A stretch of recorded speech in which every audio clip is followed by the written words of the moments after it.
Hey folks, David Stewart here. Let's go ahead and get this show on the road here a little bit, okay?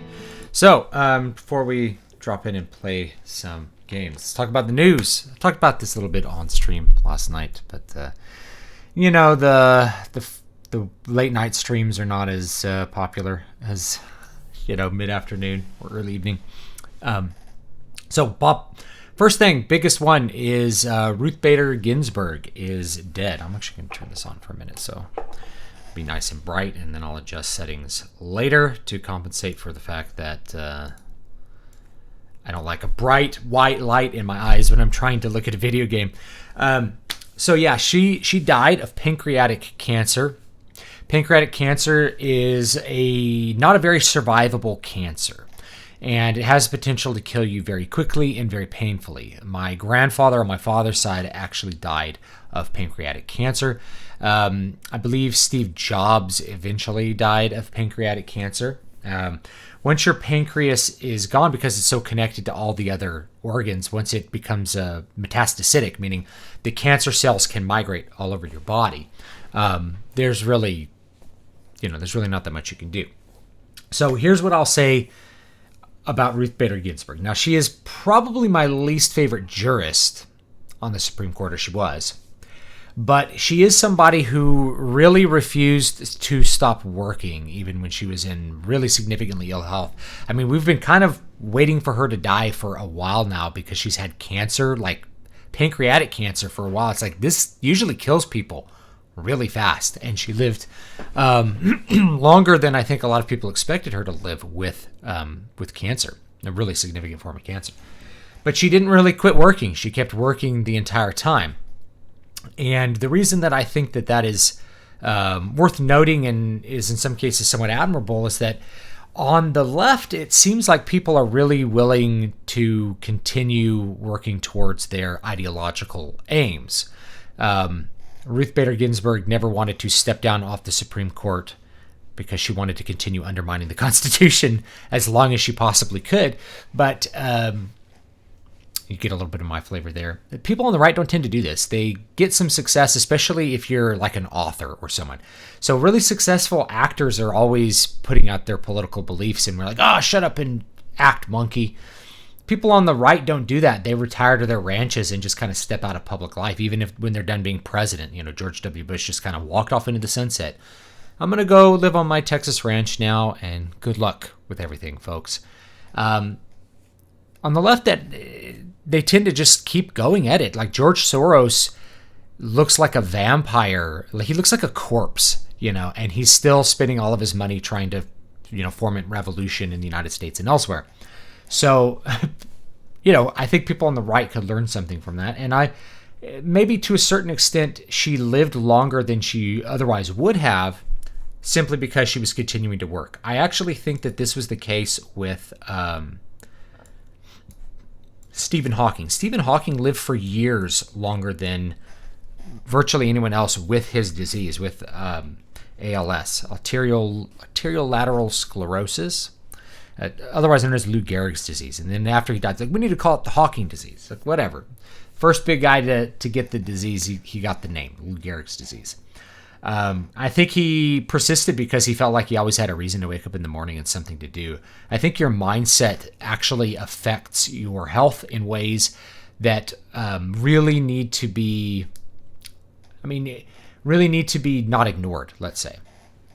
So if you really feel bad about waking up in the morning and you don't look forward to waking up in the morning, that's going to affect your physical health. You're going to get physically ill from that.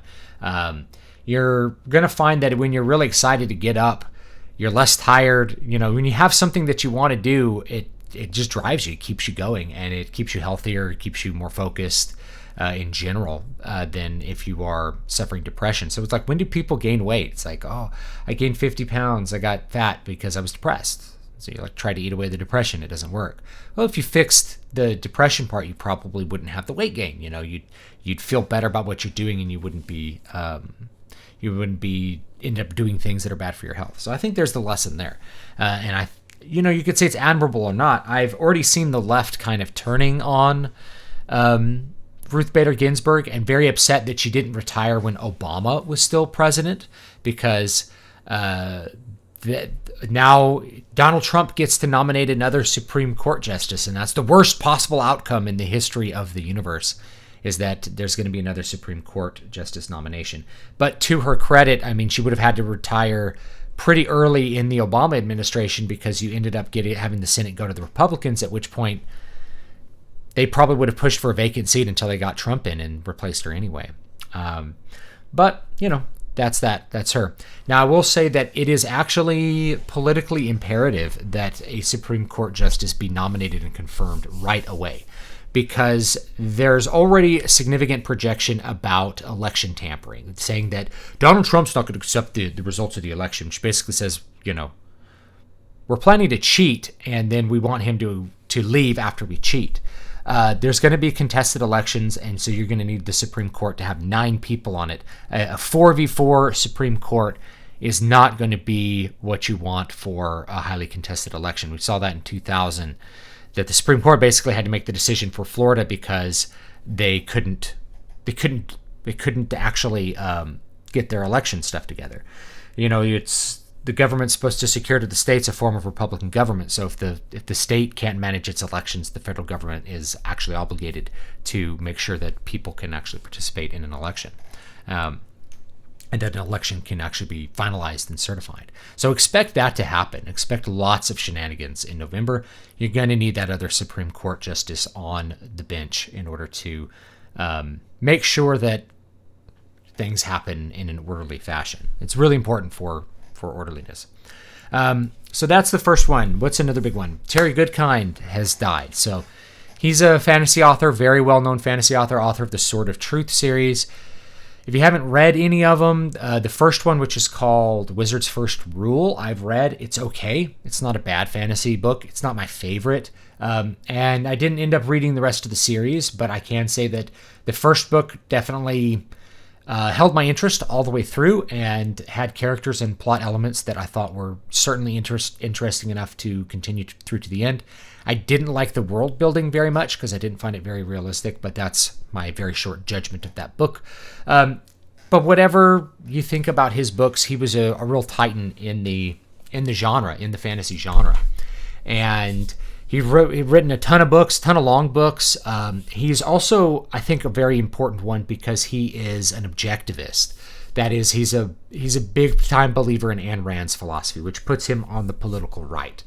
And most fantasy authors that are on the political right have been like depersoned, like Orson Scott Card, who's barely politically right, unless they're completely shut up about everything. Brandon Sanderson, I would bet, I think he's a Mormon, so I'm willing to bet that he would be on the right, but he just says nothing and plays nice with the New York socialists that publish him.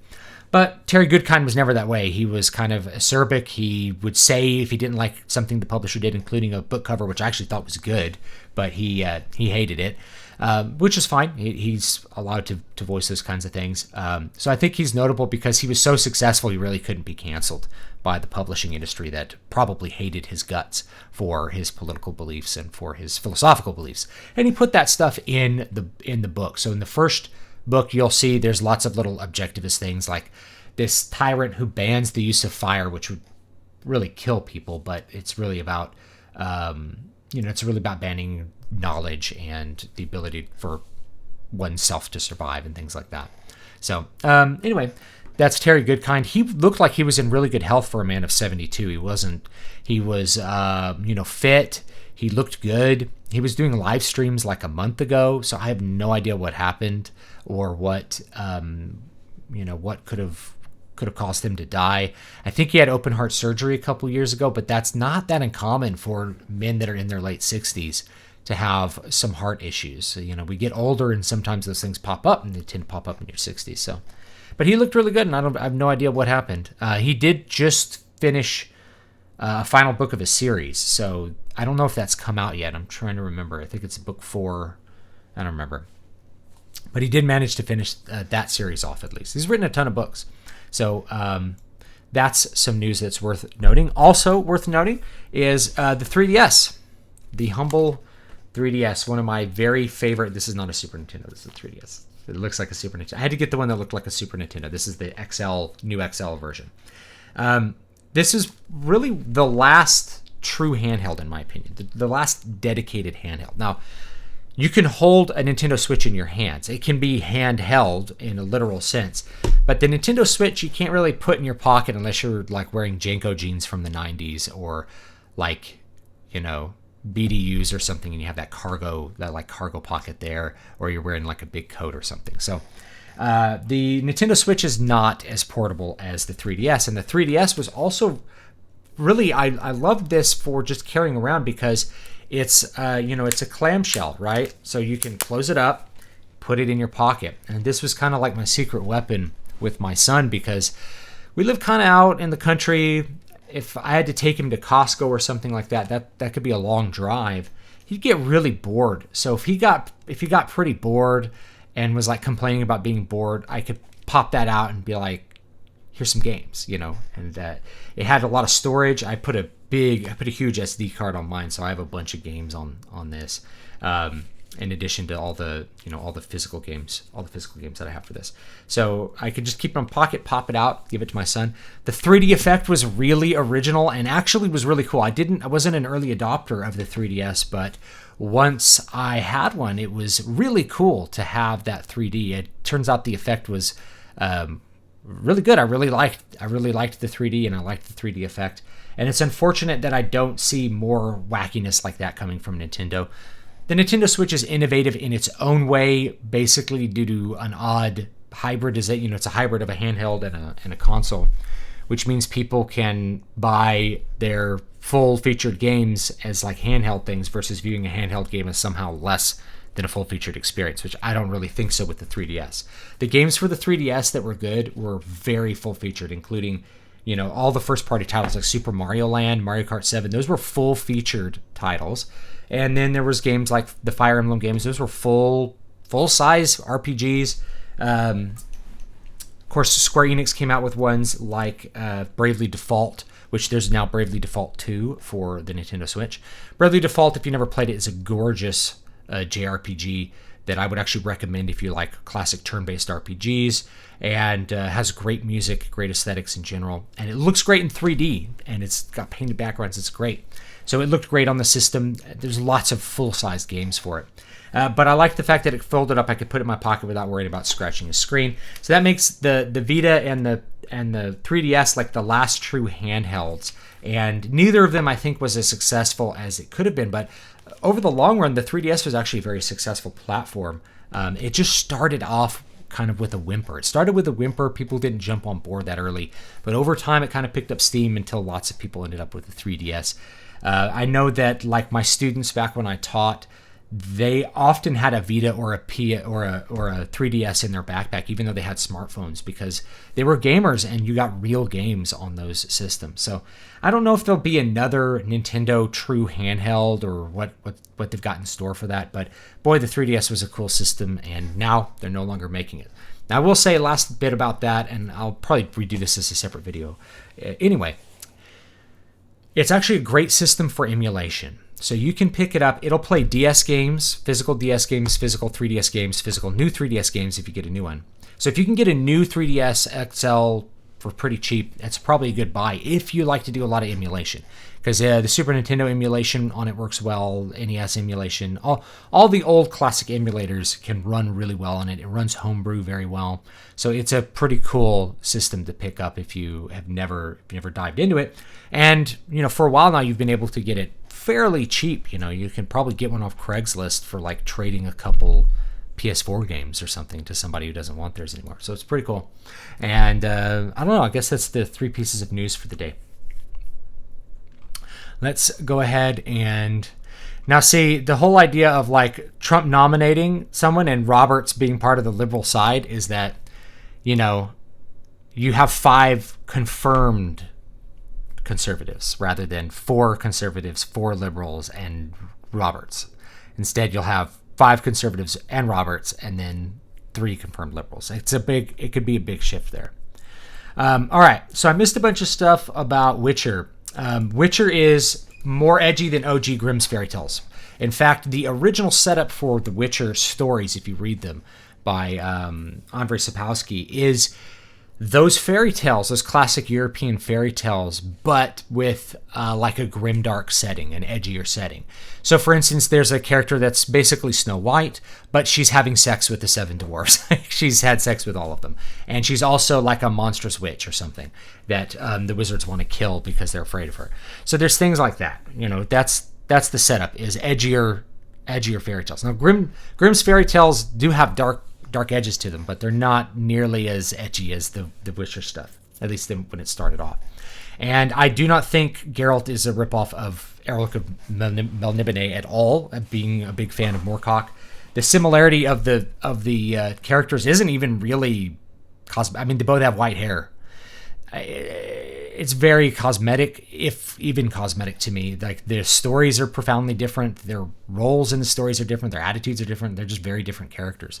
So I know that like Razorfist made some long video trying to say that they're the same, but I don't have time to watch hour-long videos of stuff that seems preposterous anyway.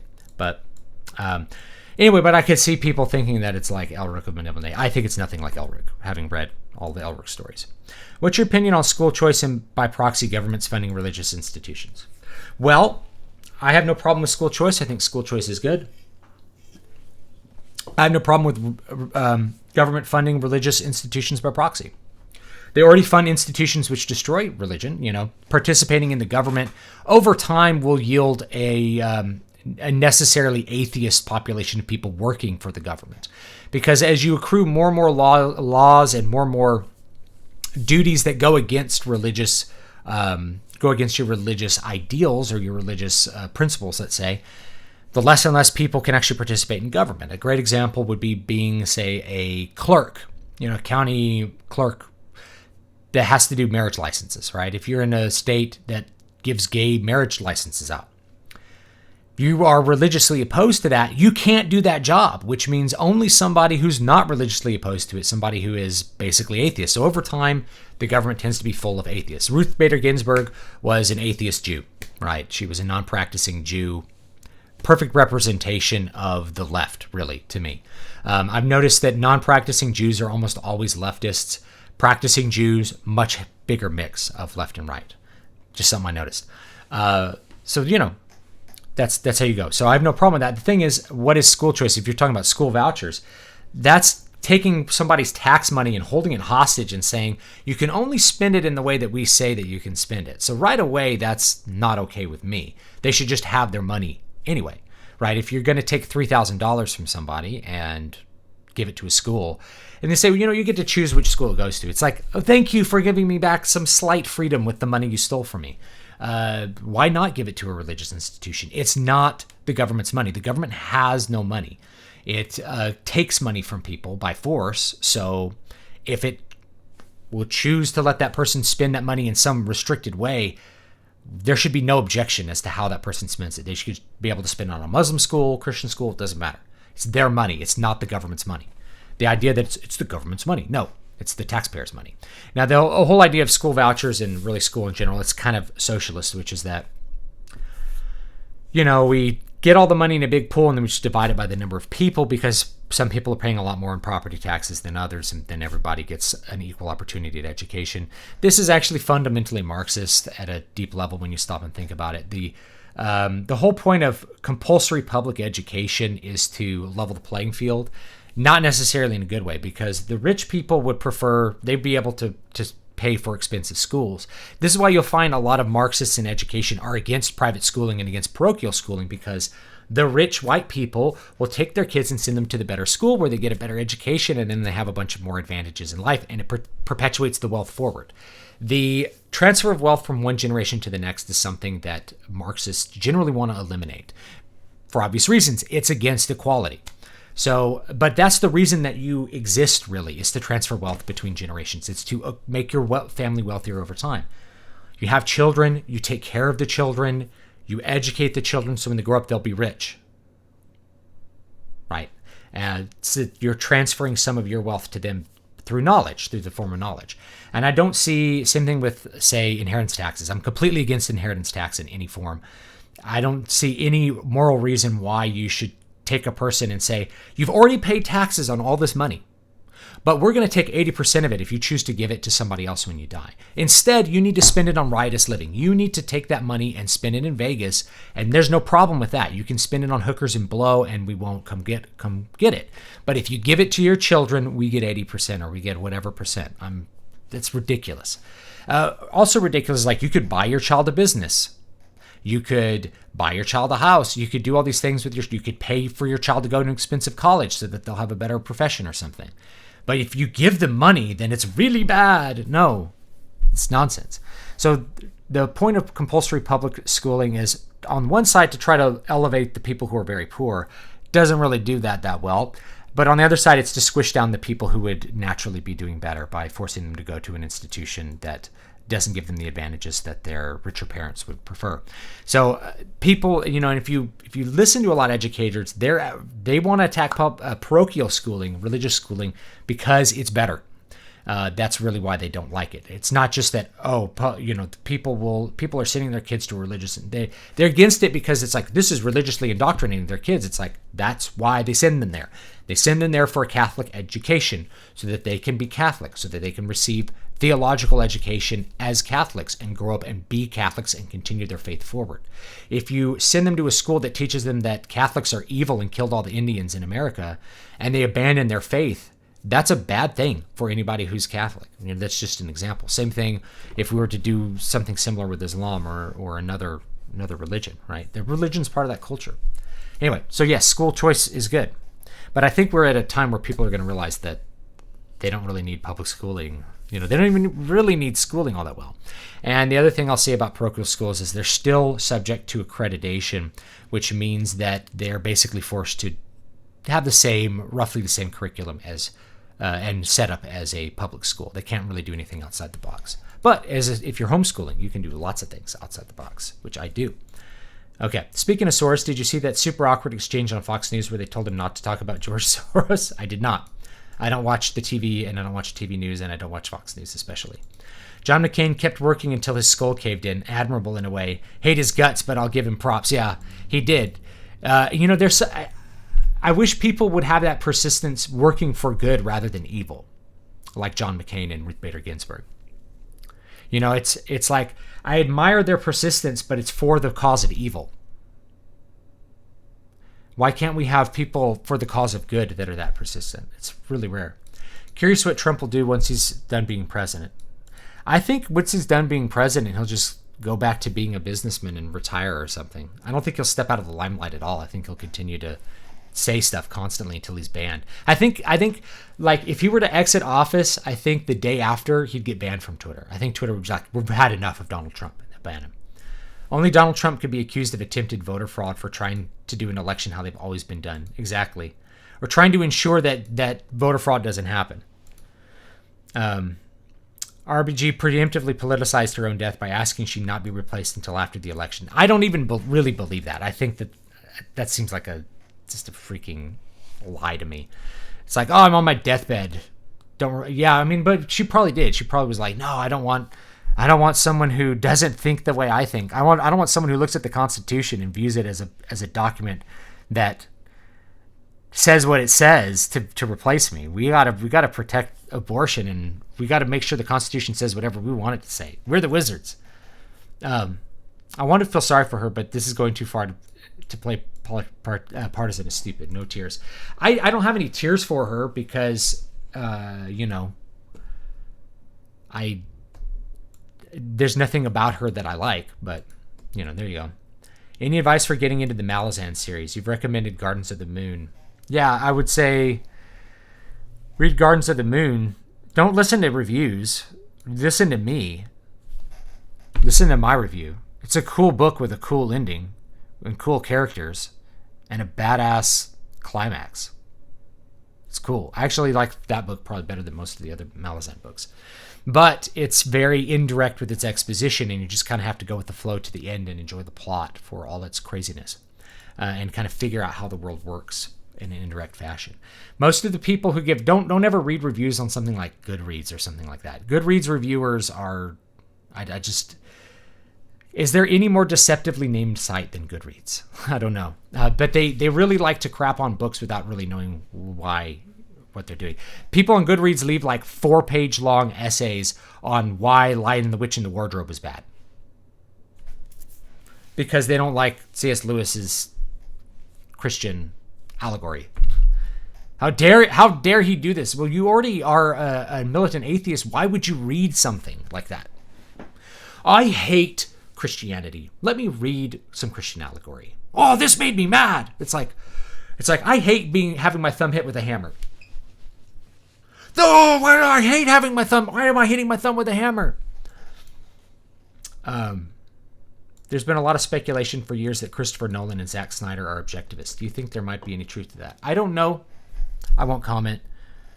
Yes, DS backwards compatibility. Yeah. Oh, thank you, Lawrence. Thank you for the super chat. I caught another live stream. I love the 3D effects on the 3DS. It looked great, and it really did. And it worked in all kinds of different forms. It wasn't perfect. Like sometimes there's some ghosting, especially if you're in the dark, and sometimes it might have trouble tracking your eyes if you're in the dark. But man, it worked. I was shocked how well this technology worked, and kind of sucks. Like stereoscopic 3D just kind of. It's not emphasized anymore. NVIDIA had a whole stereoscopic 3D thing. I almost bought into it, but it was like expensive to get like the shutter glasses and all that. My mom actually has a 3D TV, but you never use the 3D on it. She has like 2 3D Blu-rays for it. You know, so you're like, I don't know. I think 3D is actually pretty cool, but I don't actually like it that much in movies.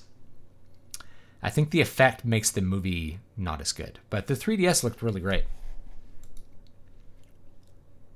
Yeah, the only thing I regret about the 3DS is not playing enough games on it. Now, maybe I'll do a video with like some of my favorite 3DS games because there's so many. You can get Dragon Quest VIII on it, which was a PS2 game. It's a great Dragon Quest game. I have Xenoblade Chronicles, the first one, 3D. That's cool. Let me think of another one. Oh, yeah, I mentioned Bravely Default. I think that's a great JRPG, great aesthetics, great music, just fun game all around. Good little story. Very classic if you like 90s RPGs. So if you like 90s RPGs, check out Bravely Default. Bravely Default 2, I played the demo and I really hated the voice acting. So I'll probably still play that one eventually, but maybe I'll put on Japanese voices or something if there's an option to do that. I did that with Octopath Traveler, by the way, which I never finished because the story gets bogged down trying to have 8 stories at once. None of them are really take precedence enough for you to have a cohesive narrative. Anyway, I really disliked the English voiceovers in Octopath Traveler, so I just put them on Japanese, and I enjoyed the hell out of the game, hearing the Japanese acting and just reading the subtitles. So there's that. Of course, Fire Emblem Awakening is a great Fire Emblem game. That's the game that saved Fire Emblem. They were going to get rid of the franchise. Like they weren't going to make any more Fire Emblem games, or they were going to put it into cold storage or something, and they made Fire Emblem Awakening, and it was a huge, unexpected hit. And it's one of the reasons that I got the 3DS was to play some of those old Fire Emblem games, including the ones kind of going back, which are harder to access without emulation. It's a great one to play. So I think it's, I think that's probably like the best Fire Emblem game on the platform. And then you could play Game Boy Advance. You can use a Game Boy Advance emulator to play other Fire Emblem games on it too. So those are some that I think are good. Super Mario 3D Land is a great platformer, and the 3D is used to great effect because you're jumping down a chasm and you have to use the 3D to like steer properly, and it helps you. It helps you play the game. It helps you play the 3D game because the depth perception is improved. So, kind of a cool thing. You should do a response video to Razor Fist video essay. Then I'd have to watch it, and I don't want to sit around and watch that kind of stuff. It just bores me. George Lucas has said that when Steven Spielberg dies, they're going to have to drag his ghost away because he's still going to want to stick around and direct more movies. Yeah. Who else was like that? I mean, I think Clint Eastwood is like that, actually. I think Clint Eastwood is just wants to keep working. You watched Cuties. The worst part of it is how boring it was. I feel the controversy was intentional to give it more attention than it deserves. Without it, no one would even care. Possibly. I mean, it's there's a certain anti-fragility to it. I finished Jurassic Park today. Have you read it? Yes. I haven't read it in more than 20 years. I liked it. I liked the constant referring back to like the chaos they have this, I don't know if your version had it, but the original version had this, randomly, you have a line, you draw a line, and it randomly is going to go in one of two directions each time. And so it eventually makes this big spin wheel pattern out of randomness, out of noise. So out of noise, out of chaos emerges order. And that was kind of the, I guess, philosophical theme of the book, which is that you're trying to control that which is chaotic, which is this highly dynamic evolutionary life that can change and adapt. It's not going to work. Trying to control life at that level is going to be, you're reaching beyond your grasp. You're trying to play God, and it's going to come back and bite you. Literally, because the T-Rex will bite you. So I enjoyed the book, but it's been a long time since I've read it. Do you enjoy or appreciate any works that would be considered art house or experimental? I don't know.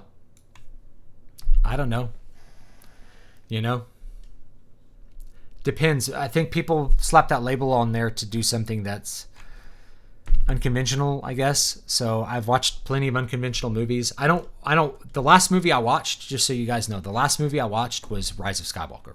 I haven't watched a movie since last year. Not one. And I'm not interested in watching movies, and I'm not interested in doing movie reviews going forward. I just don't. I didn't say that forever, right? Didn't say that.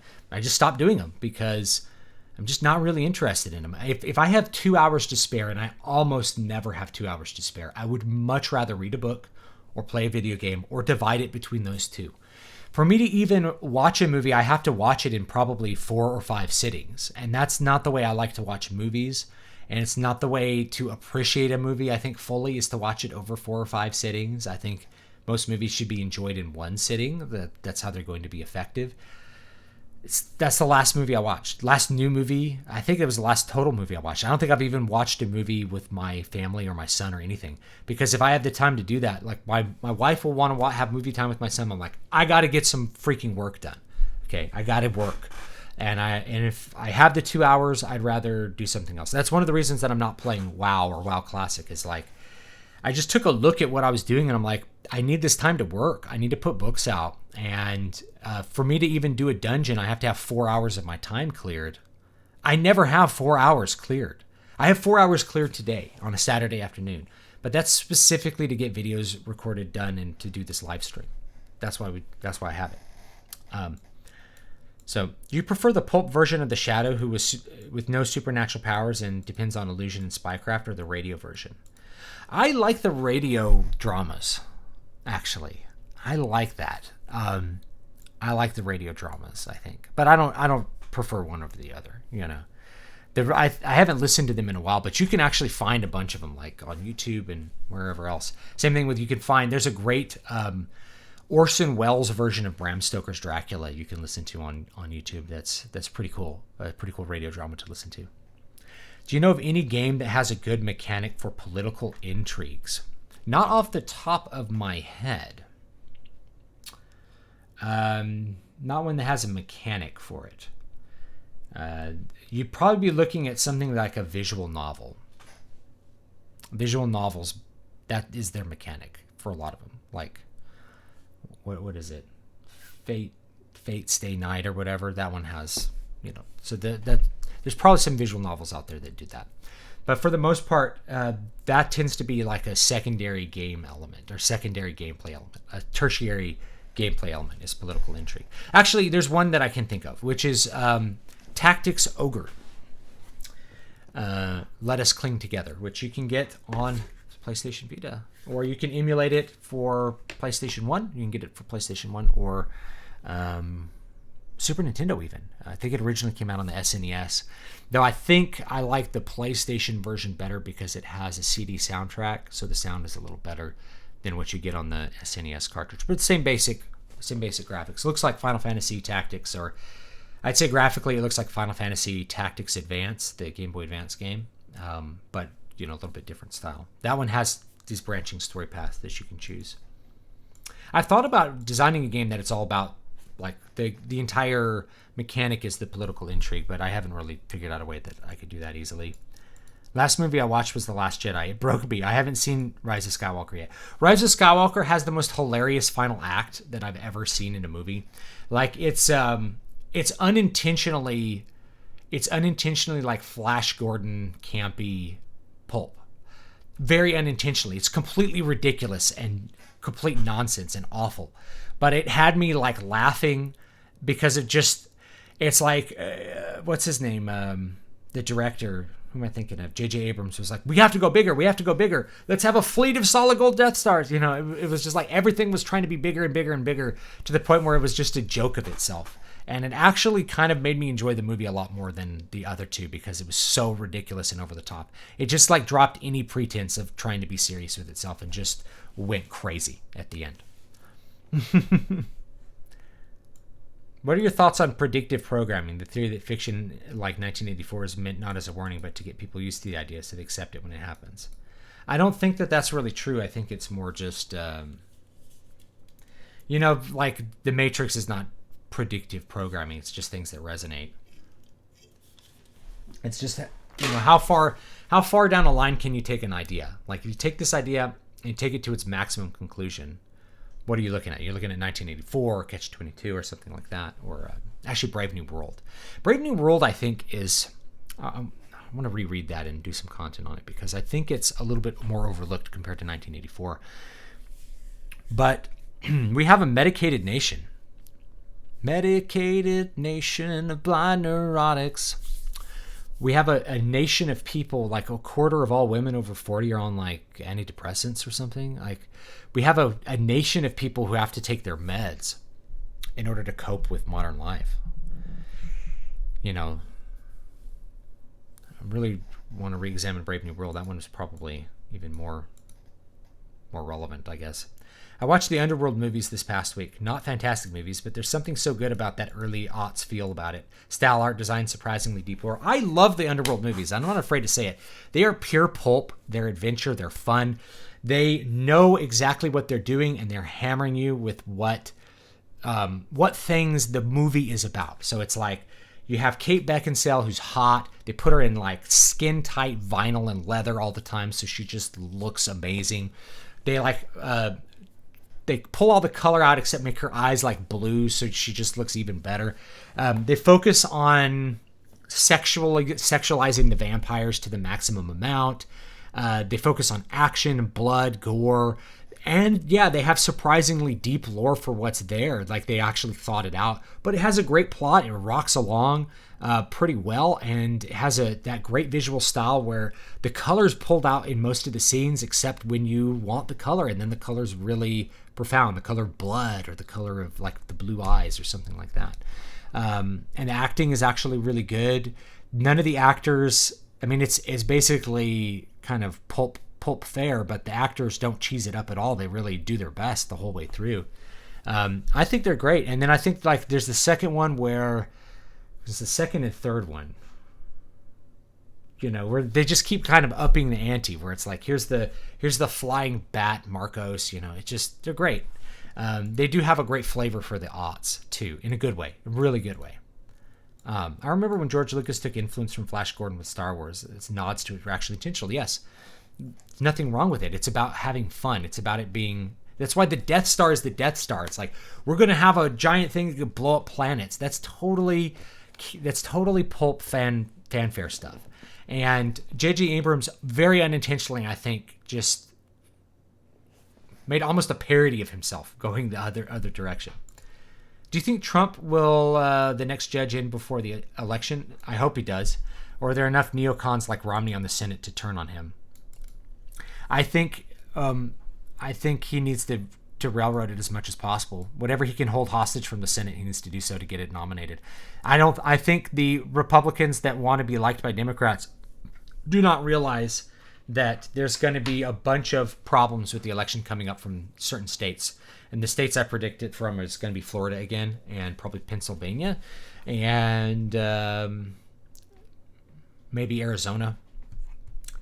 Hard to know. I mean, California is going to have issues. California, I don't want to get too deep into it, but like there was very firm Republican seats that flipped basically due to voter fraud the last election. It's like they found boxes of mail-in ballots in someone's car. It's like, no, this is clearly voter fraud, but no one had the political will to oppose it and say like, no, we're not going to count ballots you just found in your trunk.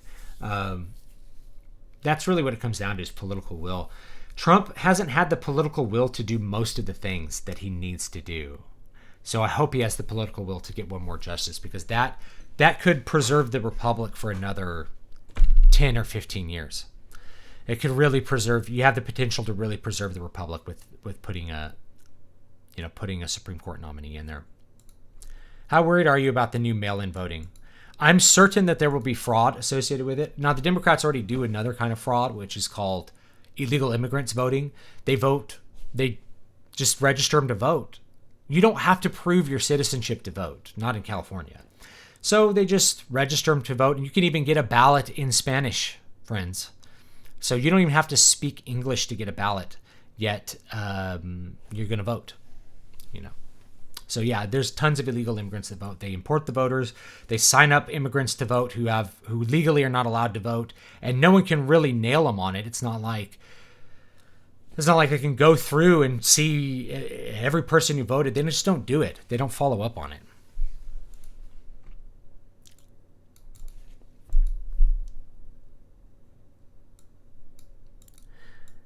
No one has done massive super weapons better than the creator of space opera, E.E. Smith. Yes.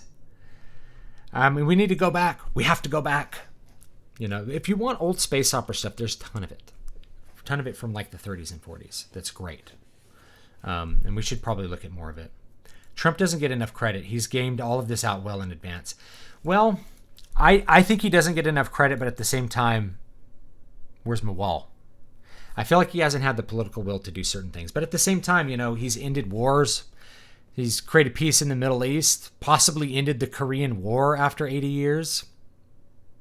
It's nothing to turn your nose up at. He's done a lot. If you forget to vote on election day, you don't get to go vote later. How is it any different than not counting votes that aren't postmarked by the deadline date? It's not different. Here's the other thing. If we go back to the Roman Republic, if you wanted to vote, you had to physically go to Rome to vote. You could be a farmer from outside of Rome, and you had the right to vote. You'd have to travel to Rome for the election to vote as part of the assembly. You had to do that. So you had to physically be present in Rome, and it was a lot harder to come into Rome than it is to drive down the street to the retirement home where the ballots are and vote. It's like, people are working so hard. It's like, let's be real, dude. None of your voters are working that hard. They just are lazy, right? And it's like, they're working so hard they can't get to anywhere to vote. It's like bullshit. I'm calling bullshit on that. They're using the Chicago Gambit, same way they stole the 1960 election from Nixon. Yeah, they had. Lyndon Baines Johnson had dead people voting from the grave. Election fraud has a long history in the United States. We have over 300 miles of wall. That's not a lot. Underworld was based on the White Wolf, vampire, and werewolf games. I didn't know that. I think Trump is going to win. Yeah, I think the actual election results are going to be obvious, but you need to get that Supreme Court justice in there, because the left has already projected exactly what they're going to do. They're not going to accept the election results, and they're going to fraudulently cheat. They've already said it. They basically said, what if Trump doesn't leave office after we cheat? It's like, you're already telling us in advance what you're doing. You're trying to prepare people for what you are doing so that they can get riled up and want to go riot when you try to commit election fraud. We've got to have a lot more people on the ground really investigating this stuff. Have you read any of the Captain Future novels by Edmund Hamilton? I haven't. They're whimsical and portray all 9 planets of the solar system as inhabited. I like the idea of that, too. I think C.S. Lewis did some of that, too, which I like, before we had a lot of information on those other planets. Anyway, that's all the news for today. Let's play this Witcher game. See if I'm still bad at it. By the way, tell me in chat, is it better to play with a keyboard and mouse, or is it better to play... By the way, I have setups here. It's like I could stream Wii games in here too. Not Wii games. I could stream anything in here now. I got a good capture card for this, but I could be streaming Switch games. Yeah, should I play with a keyboard and mouse, or should I play with a controller? I don't know. I don't know which one. Let's see here. That'll do.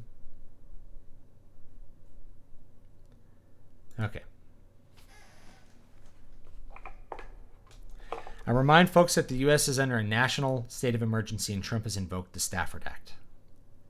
Let's get the gain turned up here a little bit. There we go. Controller. Everyone's saying controller. The first one, I'm gonna switch to controller then. You know, it's like I'm an old school PC gamer in that I'm like mouse and keyboard, but basically since the aughts, most of the games for PC have been ports from console, and things have been designed with console in mind because of the bigger installed user base. I'm just wondering if this is one of them. There's several games I have on PC that I kind of wish I had on the console. One of them is Nier Automata, just because it's like even with a badass PC, it doesn't run that well.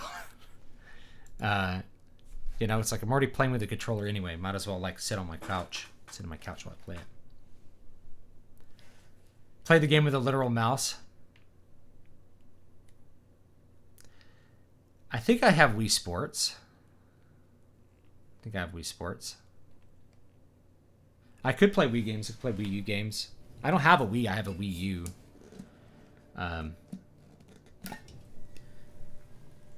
thirsty, so I have another soda here inside a conveniently insulated cup here. I think I'm going to have to relearn. One thing I do like is like as soon as I use the mouse, look, it gives you keyboard controls. As soon as you use the controller, cursor disappears, and like that's great.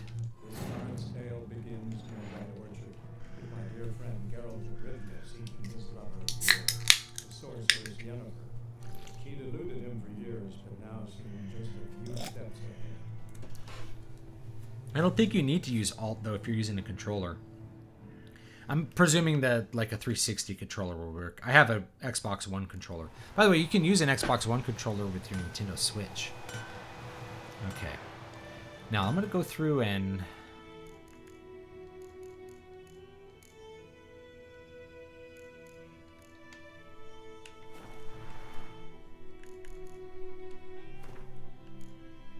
Controller scheme. Ha! Ha! Pause menu, game menu, use wincher senses, cast sign, quick item, menu, strong attack, jump, interact, look around, fast attack. Ah. Okay.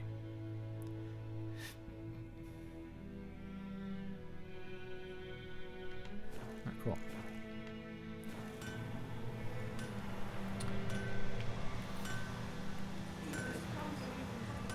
This game really does look pretty good. I'm going to do one little thing, which is I'm actually going to turn up the brightness slightly because I have these lights shining on me. I normally wouldn't do this, but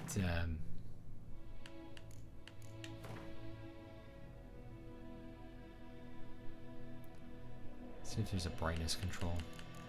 Turned off the hair works because you guys said that was dumb. So I turned that off. Turned off motion blur in general. I don't like motion blur. You know who Marina Abramovich is? Yes. I think she's a witch. I think the performance artistry is the witchery. I think she's a full-on witch, dude. I think she worships Satan. And I don't mean like, I mean like I think she's a witch. Is Brian? I think I saw Brian in the chat. Ask Brian. I think she's a freaking witch. I can't find a brightness control.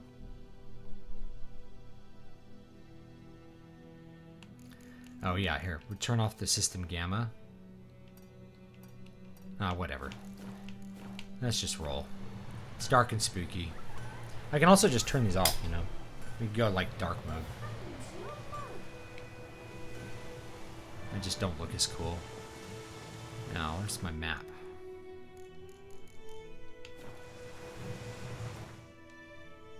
World map. It was there. Alright, let's see if there's another quest. We should just go over there and ask about Yennefer.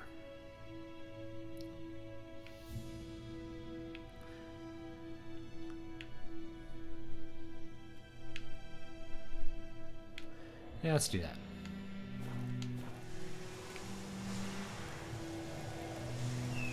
Calm a horse by double-clicking. A witch with many devotees. Oh, it's in video, not graphics. Thank you.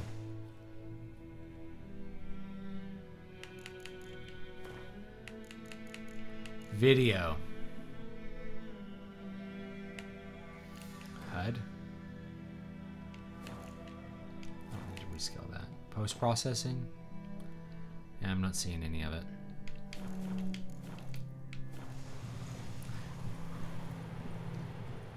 Where's my horse? Roach, where are you? And I do kind of miss my horse. I did kind of miss Geralt having... Is this my horse or someone else's horse? There's Roach. Roach, why aren't you coming? There we go.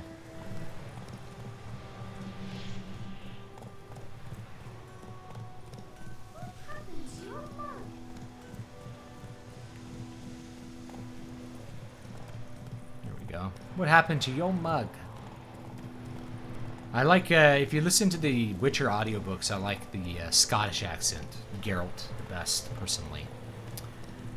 And now I hear this American accent, Geralt, and I'm like, it ain't right.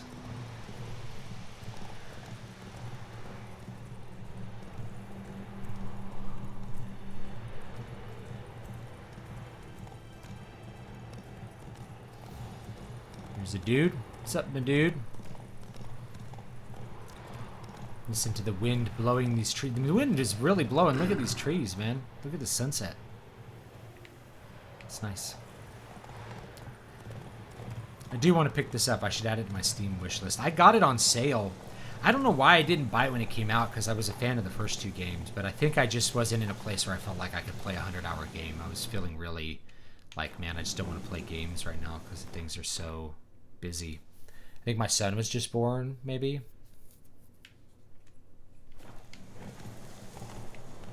Run, Roach. When you have a new baby, things are pretty busy.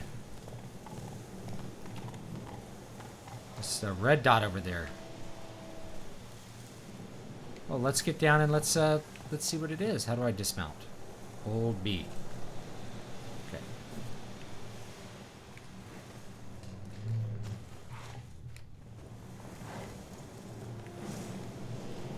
Are these werewolves or just regular wolves? Should I go out here and kill them? Why not? Let's test out these controller skills. I don't know what sign I just cast. See if I die here. That'll be fun. Oh, it's a warg.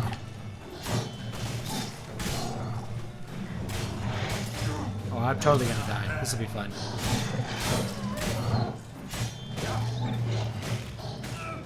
I died! That's fun. Load most recent save. Yeah. From the clips I've seen, Henry Cavill on the Witcher TV show talks a lot like the game version. He also does all his own stunts.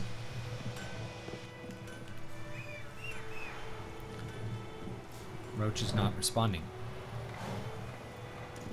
Alright, we'll skip the warg this time. Just kind of wanted to see what I could do here.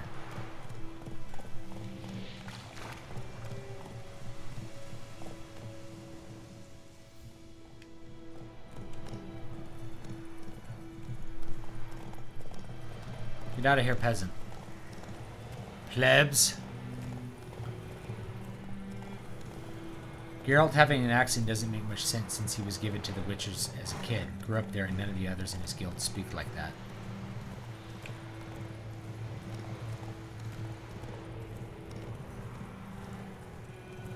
Well, the person reading the audiobook gives him a Scottish accent. Say I like it. So it gives it more flavor.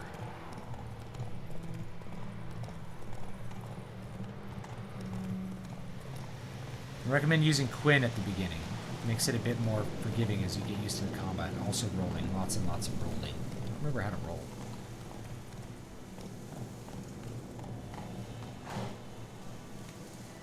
Ah, see, yeah. Which one's Quinn? Protective shield. That's a good one.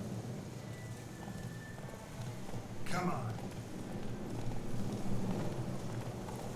Here we go. Skip the wargs this time.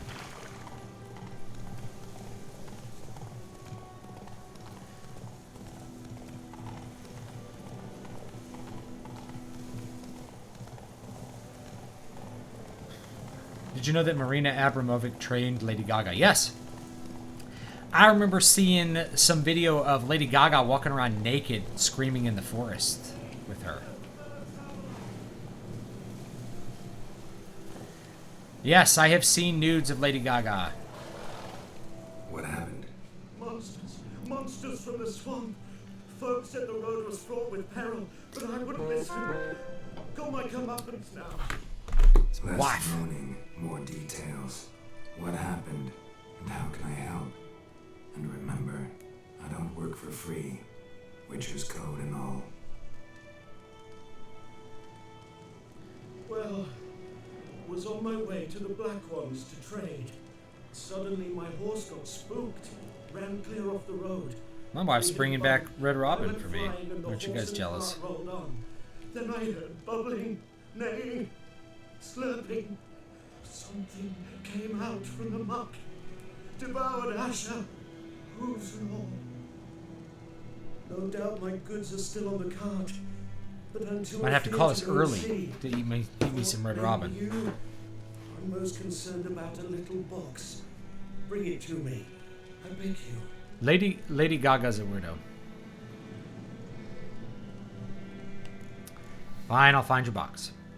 Fine, I'll go. This is good lighting Let me effects, know though. if I find that box. Even with the settings turned down, this game looks pretty good. Track this quest. Alright. Now, should I get out a sword? That's silver. Okay. Steel. Chances are... Oh, there we go. Whoops, I didn't mean to do that. Yeah, okay, there's something over there, huh? Some footsteps. What am I looking for here? Whoa.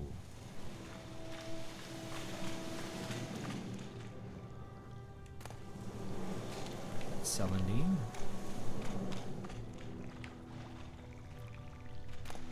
These are just ingredients. Something here. It's probably back in that little circle there. Yeah. Ah, examine. Loot. Alchemist's powder.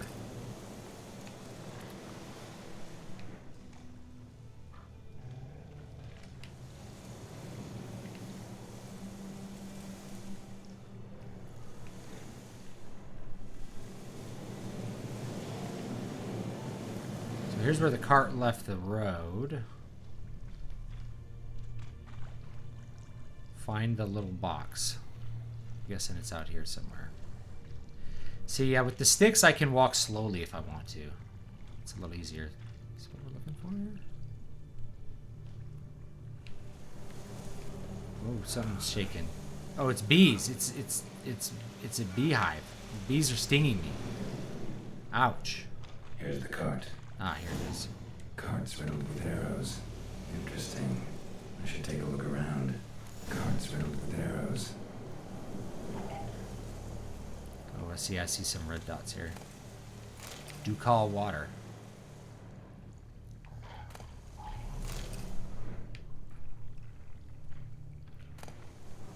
Wolfsbane, white wolf hide, flowers. Okay. Here's what's this? Looks like a dead Square body. in the neck. Good shot.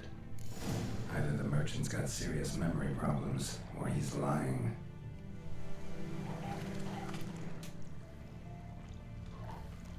Still trying to find the little box. I think this is it. Must be There's that some box you drowners. mentioned. Splattered with blood. Human blood. Let me kill this drowner here. If I can see him.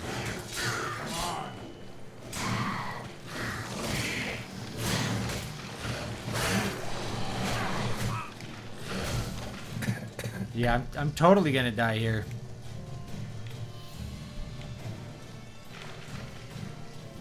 I died of poison gas clouds.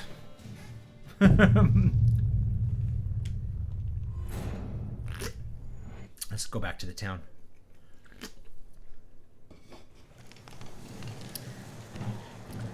Oh, there's a drowner.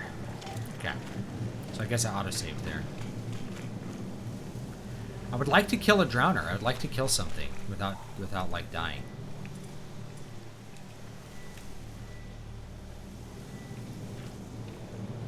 But there's all those drowners. There's a bunch of them.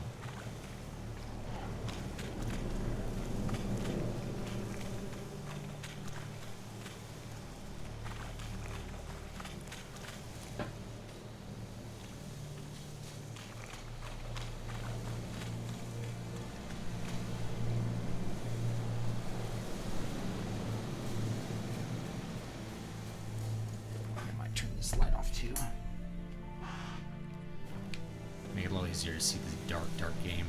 I should also, like, in the other games I would brew potions to be able to see in the dark. And you find the box.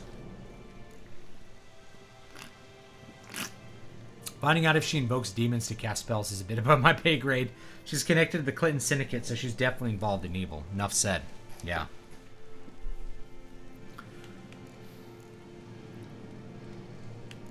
Seen through your lies. Yeah. Found your priceless chest, and someone who looks an awful lot like a cart driver with an arrow through his neck. No dryads in these swamps, and never known a drowner or a water hag to use a bow, so lacking any other suspects, I'm guessing. Watch out! Behind you! There's nothing behind me. I'm a witcher, I'd have heard it, just like I can hear your heart, which is pounding, like a liar's. Best hope you're a better writer than you are a liar.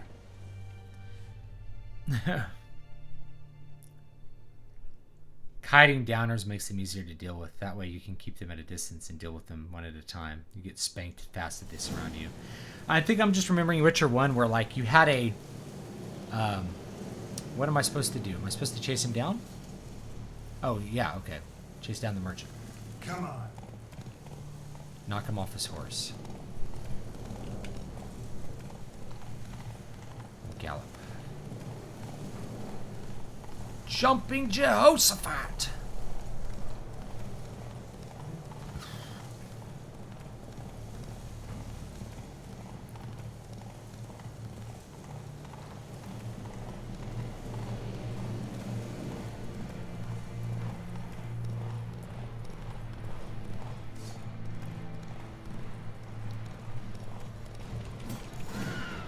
There we go.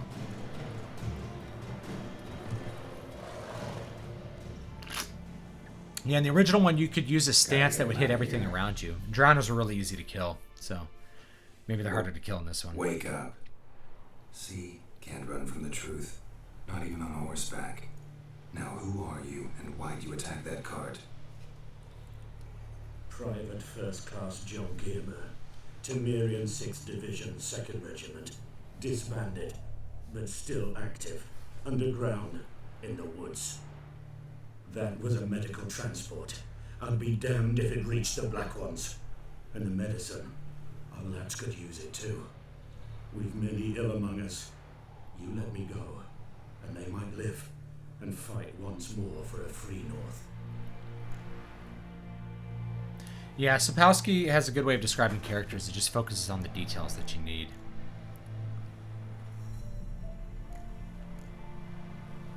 Let me see. Should I keep the medicine or should I let him go?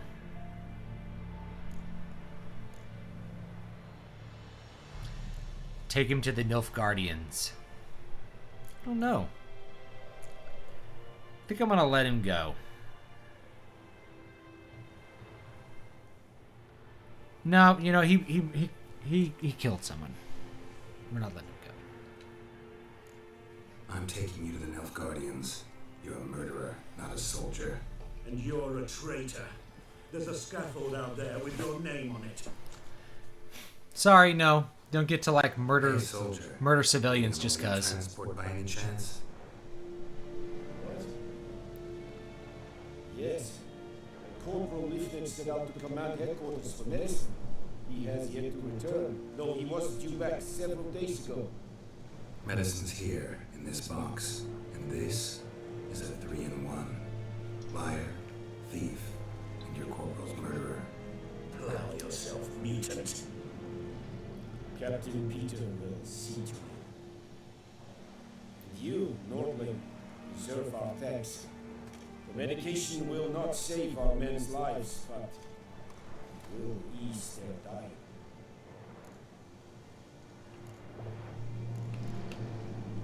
Your soldiers falling sick.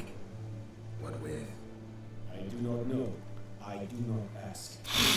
Those who take an interest are usually sent straight to the front. I like how this guy is missing teeth. That's one thing. Somebody mentioned that last night in the stream. Is like, you see all these medieval peasants with teeth. It's like, that's the one thing that's probably like, you know, their dental care was probably really bad back then. They probably weren't wearing terribly ugly looking cloth. Like, this is probably really realistic for how a medieval peasant would look, you know. But their teeth would probably be pretty bad.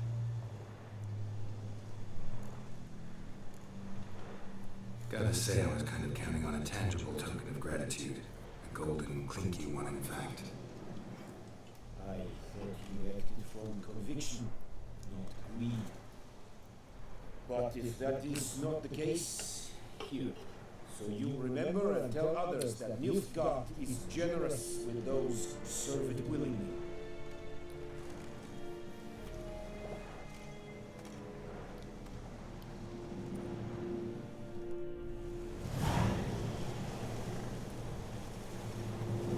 I thought the car driver was just a civilian. It didn't really matter that much, though. Side with Nilfgaard. I think does this put me a little closer to my objective here, or not? Oh, it does. Yeah, it just takes me like where I need to go anyway. It's great. I love this like fallen down brick bridge. It just looks, mwah, beautiful. This has a lot of the atmosphere of the first game that I kind of missed in the second. Although I really like the second game a lot too. How do I get around? I have to walk up this hill.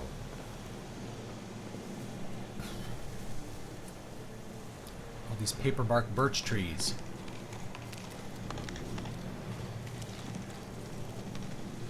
Got a bunch of paperbark birches in my yard. Am I the right way? Let me look here.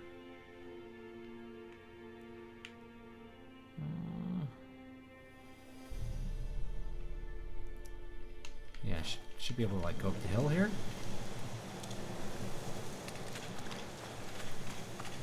Maybe not. So much brush. Alright, I thought the entrance was on this side. Clearly it's on the other side. I'm walking around a long way. Gas clouds. Let's get out of the gas. Some fart gas affecting me.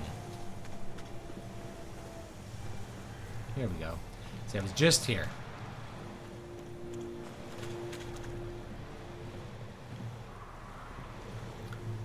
Pick some berries.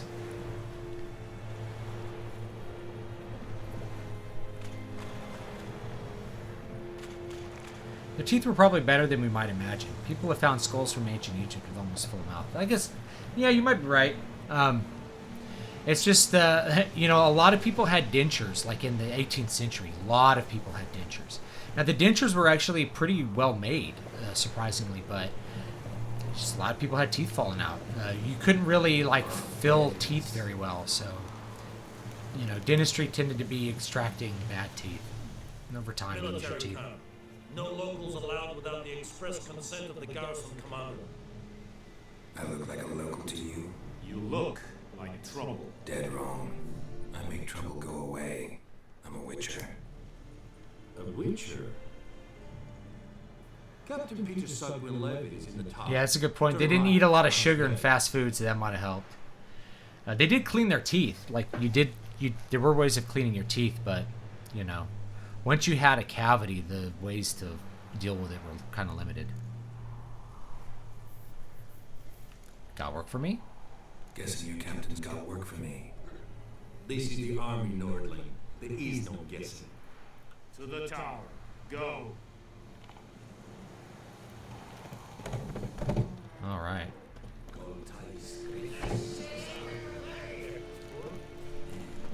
Kind of like ruined castles. I think they look cool.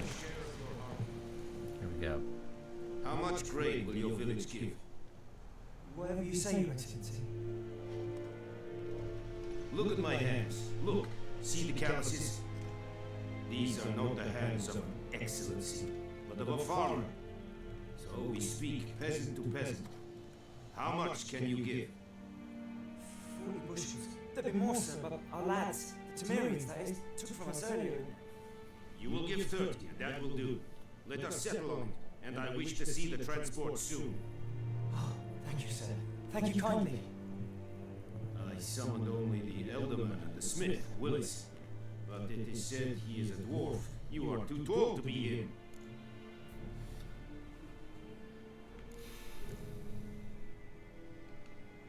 Very perceptive of you.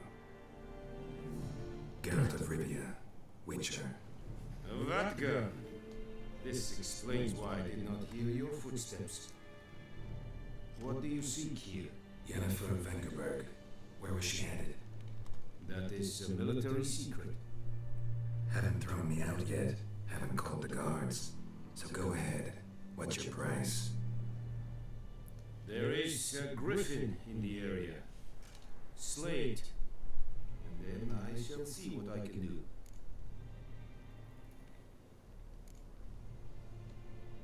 Why do you care about this griffin? Because I care about people. The beast has killed 10 already, including a few of my men. To hunt it, I would need to mobilize the entire garrison, comb the woods, Yeah, peasant. organize a battle. Yeah, peasant food back in medieval times was actually pretty good for you. It was mostly pork, you know, and yeah, fish, wild game that you caught. Temeria's army we had crushed, but its common folk remain, ready to answer a call to arms. So, as to this griffin, I can sit on my hands, or hire a professional. It's a deal. Some questions before I start. Know where the griffin has its lair? It kept to the Vulpine Woods at first. I sent a patrol there, 5 young men. A hunter found them 2 days on.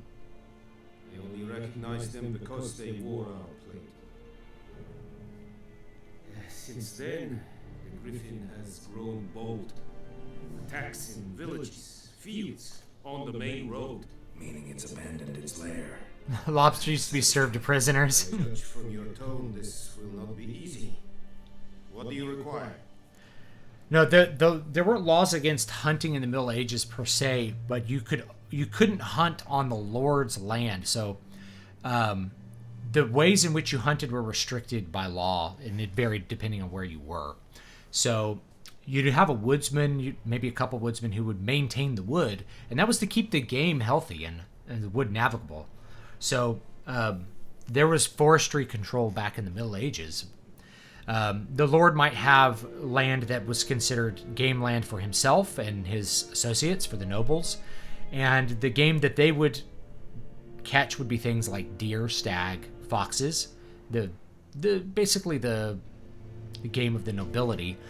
Peasants could still hunt, though. In fact, peasant women hunted very often. It was a thing that women did. Women did a lot of hunting, but they would hunt things like fowl, and they would trap gooses and things like that, and that's what they tended to eat for wild game. But it depended where you were. There was a lot of wilderness, and so there was a lot of woods that just didn't belong to any lord. But if you hunted on the lord's land, that was poaching, generally speaking. But it varied by wherever you happened to be. But yeah, they did a lot of hunting. Why not? If you could catch a goose, that was a great meal for you and another family. 2 families could eat on that goose, and it was great protein. Yeah, 17th to 18th centuries, maybe that was when food is becoming, like bad food is becoming more popular. That's an interesting idea. I know that grains are more associated with poor teeth, like historically, than It's like a more vegetable diet, just depending on where you're at. How did peasants survive without dozens of carcinogenic preservatives to extend the shelf life of their foods? Well, so the butcher would, let's say the butcher butchered a pig. Usually you were going to eat mostly pork because cattle were a draft animal, they're a work animal. So you'd kill a pig and you'd go to the butcher to buy a portion of the pig. And that's the way the butcher made his money, was processing the pig, and everybody got a piece of the pig that they could buy. And anything that was left over, the butcher could cure, or someone else could cure portions of the pork with salt, and it would be preserved for a while as jerky. You could smoke it and make jerky out of it. There's a number of ways to preserve the meat long term if you couldn't get rid of all the meat within a day or two of slaughtering the animal. So there's lots of ways of doing that. And like I said, fowl was great because the goose, you could eat the whole goose in one day. You could eat a whole chicken in one day and not have to worry about any of that.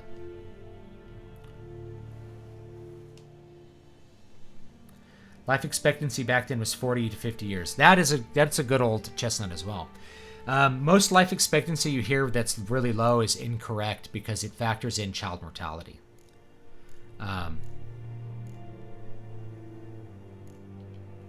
Need more information about this griffin, its sex, why it's abandoned its lair. If you got past adolescence, you'd probably live to be pretty old. Your men died. Look around. 60s. What's the name of the hunter who found them? Mislov. He has a hut south of the village, very near the wood. Helpful fellow. I've never had a cavity, actually.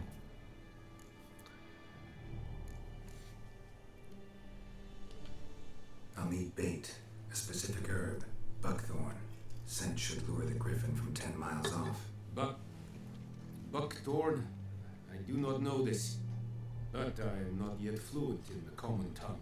Mm-hmm. Probably mastered the basics, though. Hands up. Kill them. No. First came idioms. Don't play with fire, for example. Go to Tomira, an herbalist. She lives near the crossroads. She will aid you.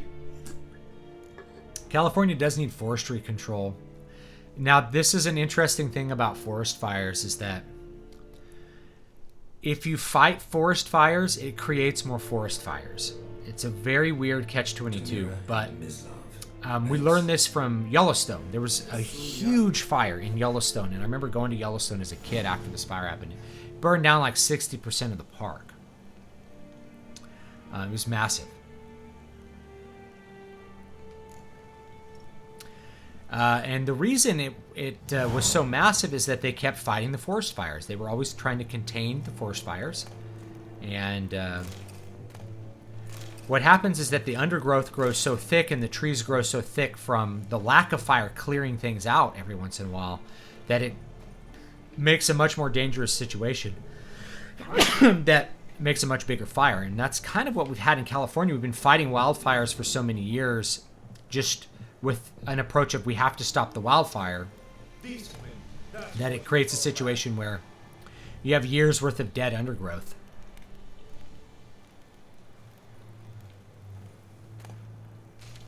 Password. Dunno any. So, out for a little walkie, eh? Counting the Emperor's swords to lull you to sleep? Well, in the army, we've a place for nosy ramblers. The scaffold. And thick-skulled But quartermasters. medieval woodsmen used to clear out the underbrush, at the very least, and that prevented fires too. That banter. And haggling? You got a knack for that as well. It also was warmer in the medieval period than it is now. Kind of interesting, at least in Europe. Show me what you're peddling. Let's see. What's he got?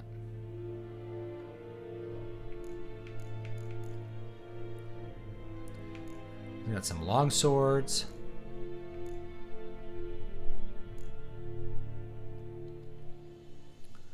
For 36 gold.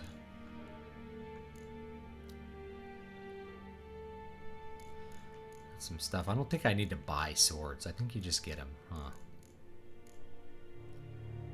Requires level 2. I'm still level 1. What can you craft for me? I'd like you to craft something for me.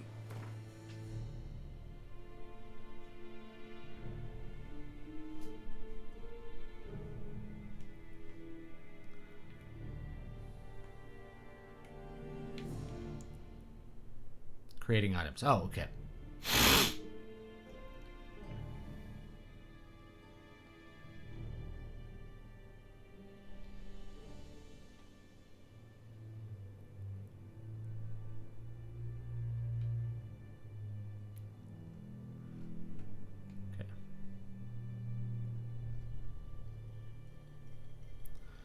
Interesting.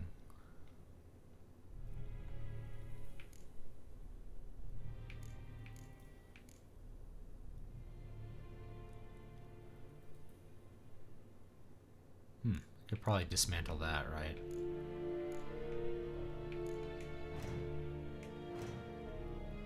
Let's dismantle that, see what it is. Okay.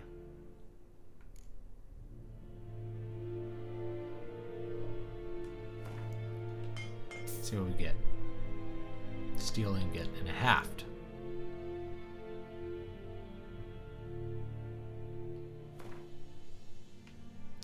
Seems like that would be good to sell.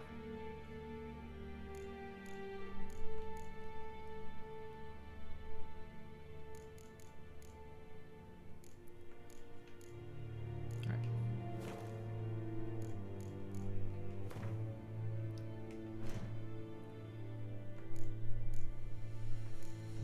Let's repair.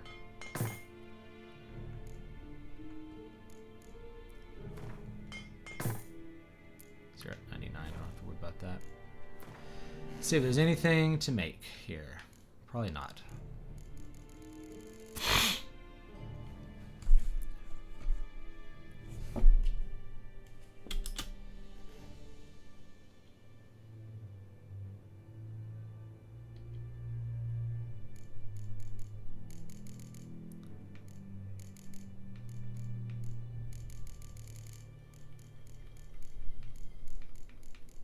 I can't make anything. Okay.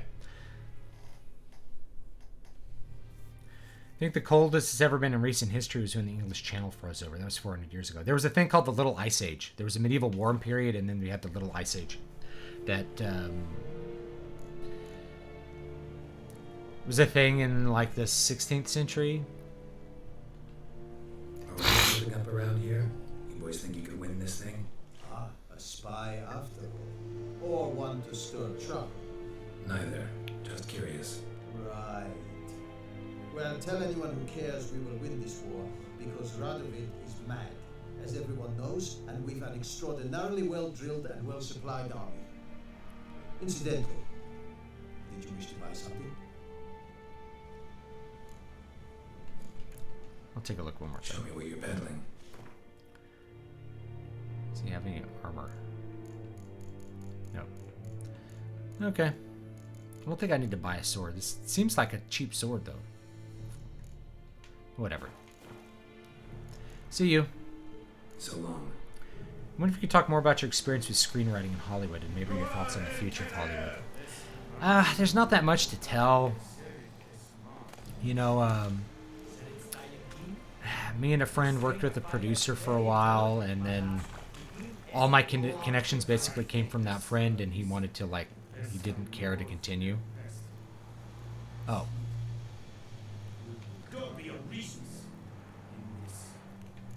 That's kind of cool.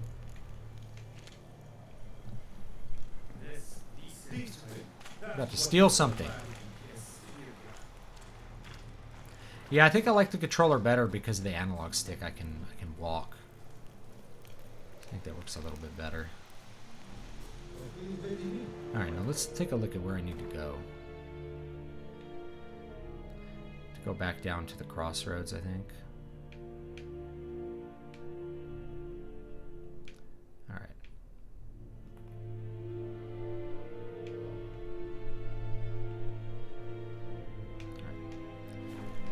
All right, let's go. We don't need to hang out here anymore, do we?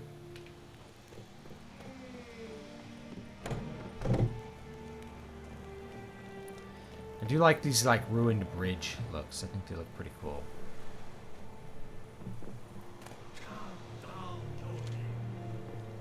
Where did the fly hit begin? Non-humans. Pick some flowers. If I should meditate and make some potions. Do I need a fire to do that? Let's find out.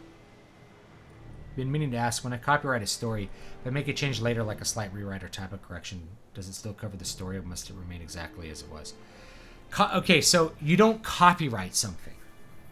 Copyright is not something you do. Copyright means you own your story. You own your story in every form that it's ever existed. From the first sentence to the last sentence. You own your story when it's 10,000 words long or 100,000 words long. If you completely rewrite it, you own all versions of the story forever and always. If you are registering a copyrighted work with the Library of Congress, all that does is the Library of Congress has a record that they have received it and they have it. So if you had to sue someone for plagiarism or for copyright violation, you could use that as a small piece of evidence that you in fact own the copyright, that you owned it at the time that you filed it, and that you had it prior to, that in other words, you created the work prior to the supposed violation.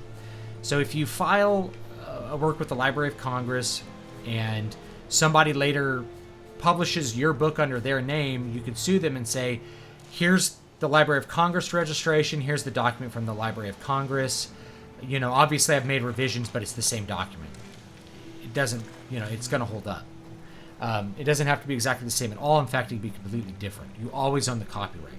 Registering it is not a formal legal process either. It does not provide any specific legal protections to you. It's merely a piece of evidence you can lean on during litigation. What am I doing? Roach. Come here, buddy.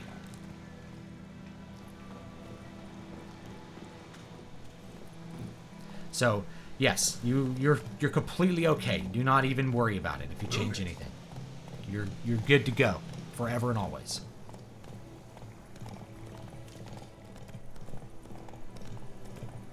If you want to save money and you're really prolific, you can just assemble, like let's say you wrote a bunch of short stories this year.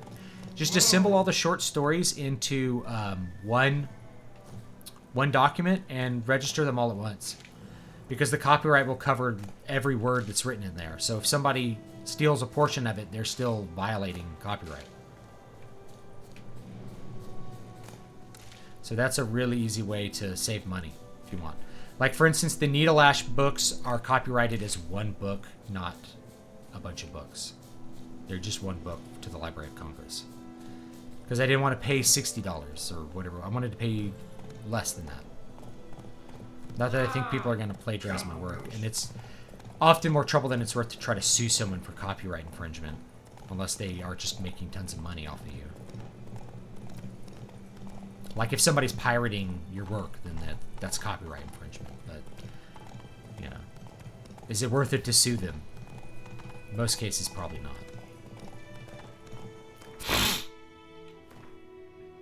Sorry, I've got some allergies going on today. Hey,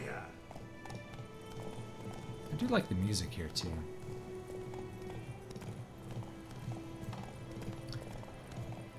slow now.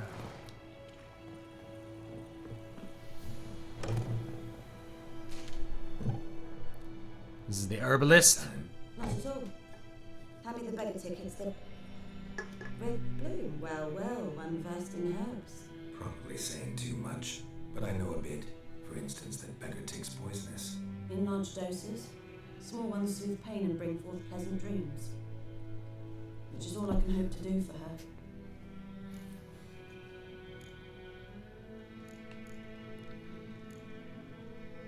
Griffin do that to her. Talina. Yes. Attacked her at night. She was walking in the woods.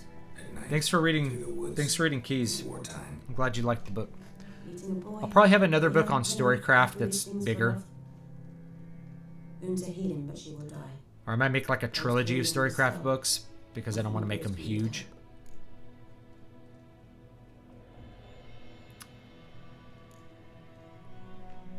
Could try to help her with one of my potions. Swallow can heal internal hemorrhages. But Witcher's potions aren't for humans. she'll die as it is. Yes, a peaceful death soothed by your concoctions. If I give her Swallow and something goes wrong, the whole village will hear her screams. I understand. Do as you will.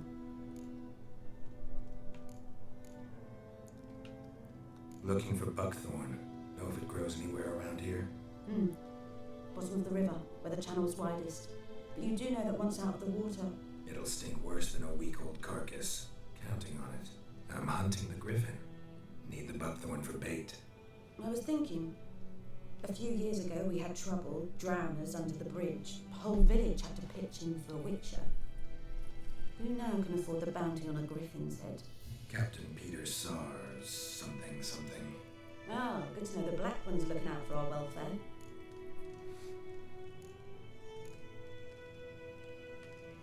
Doubt Emperor Amir cares about you, but this captain just might. Seems like a decent man. There are no decent men in the army.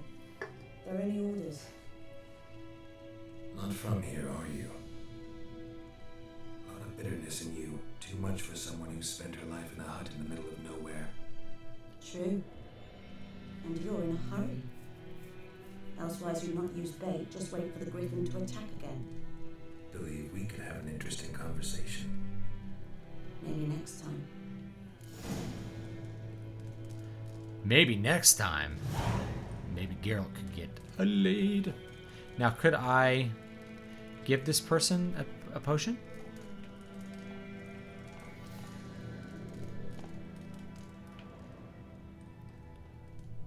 I don't know.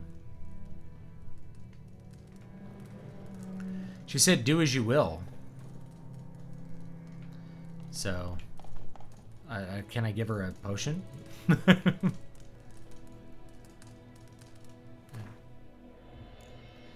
Do I have a...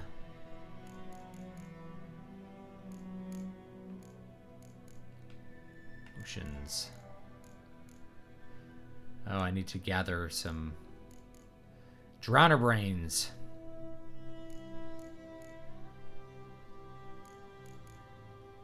All right.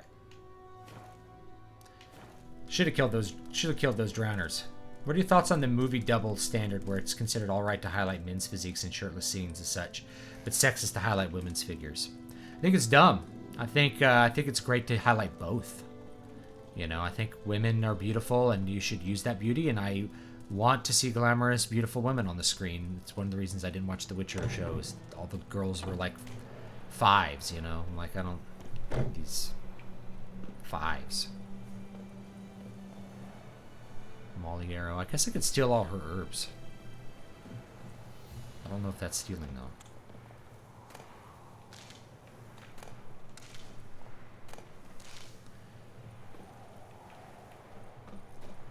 Ask the hunter where he found the bodies. All right. Okay. That's where the buckthorn's going to be. Drowners under the bridge. And the hunter.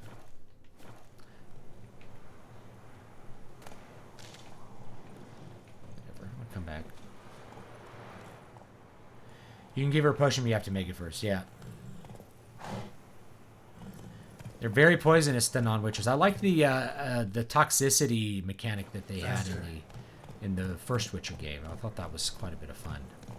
It's like you could be chugging potions, but every potion you chugged was putting you closer to like a limit of how toxic you could stand things. And if you got real toxic, you'd like hallucinate and stuff. It was cool.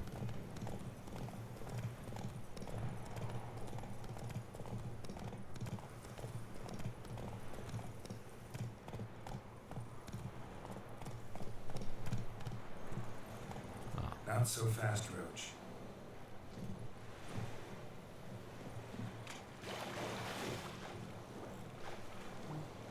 Here's what.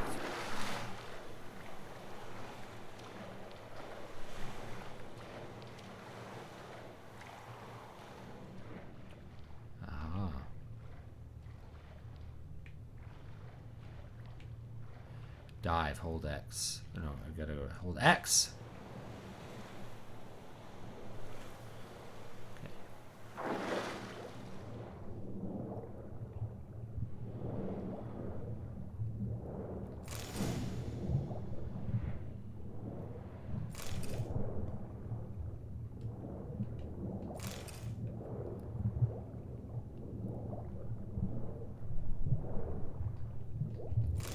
how much buckthorn I need, so I'm just gonna grab a bunch.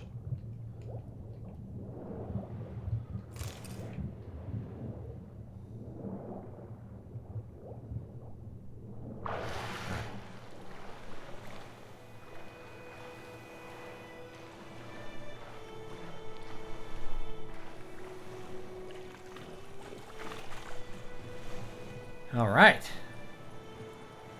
There's a limit to how many potions you can take before it starts damaging you. I like that. I think that was a cool mechanic. Kind of like a risk-reward thing.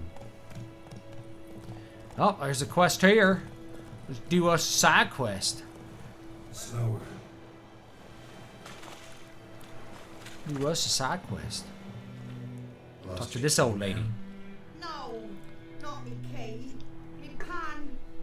It's always sat there empty. This home. That is, till the night of all the battle. A man arrived. Walked right in like 'twere his own. Peering at the goings on. 'Cause next I knew, there he was, coming my way. So I grabbed me pan for protection, see? But he just asked all polite. Gran, got me birch bark by chance? Lilac berries or even a few coals? Nay, says I. And you must be right daft to pester folk at night with such foolery. The Pan quest. Apparently this is a famous one. Staring at me pan like a magpie at a copper. Lend it to me, Gran. I'll give it back come morn. Baffled, what's he doing? Frying in the dark. And I've got a soft heart, so I gave it to him.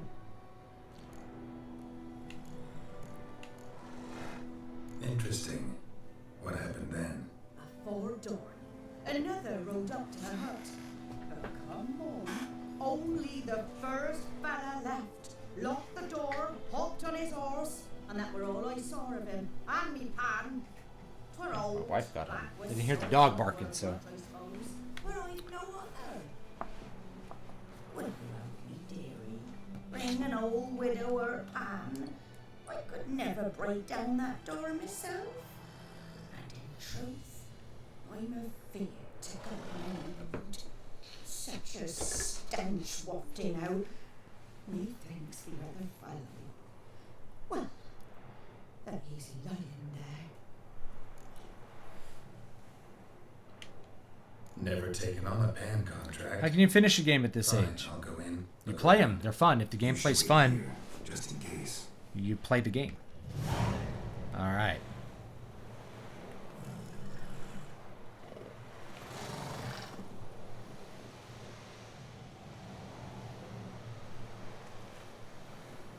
Oh, okay.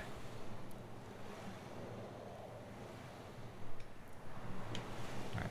So I can probably blow it up with a sign here.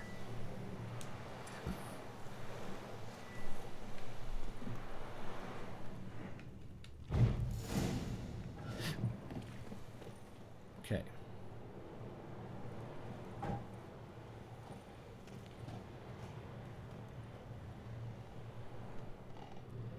Look around in the hut. There it is. Rotting flesh. Sweet. Some more ends. A corpse explains the stench.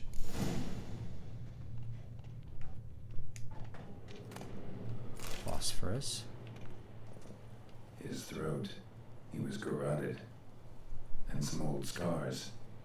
Kind of soldier might have. What's that, dearie? Nothing. His throat. He was garroted. And some old scars. Kind of soldier might have. But when I gab to myself, they say I'm going barmy. Give me the loot. Ooh. Oh, I got a diagram for a crossbow bolt. Fork-tailed decoction.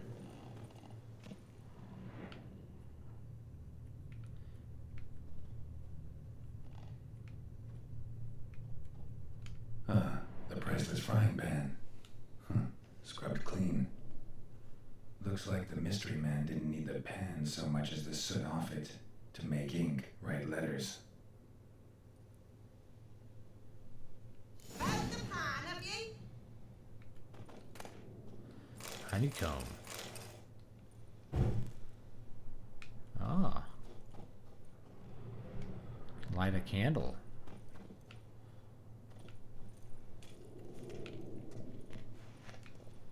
Documents, almost entirely burned. A few pieces still legible. Found the pan, have you? Jed, I'm risking my life.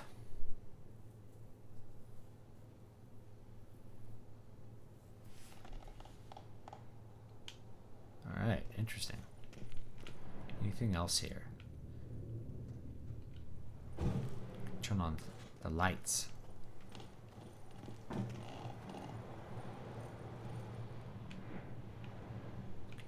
Get up top. Okay. We'll give her her precious frying pan. Here, your frying pan. What are your thoughts on young Earth creationism? Mine were black with soot. I don't believe in I it. could see myself in this one if I wanted. But them years are past. It was the soot the man needed. He scraped it off to make ink. Must have had an urgent letter to write. Urgently burned some other documents too. And the other fellow? Dead. Round up a few boys and bury him outside the village.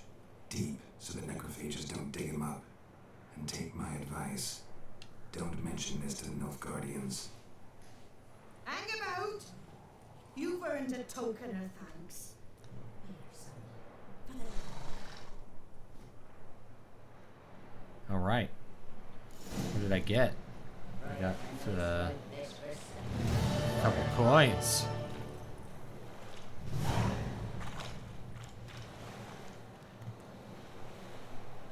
Baked apples and bread. Hey, Now, I'm almost level 2. I don't think I have any points. Yeah, this is kind of cool.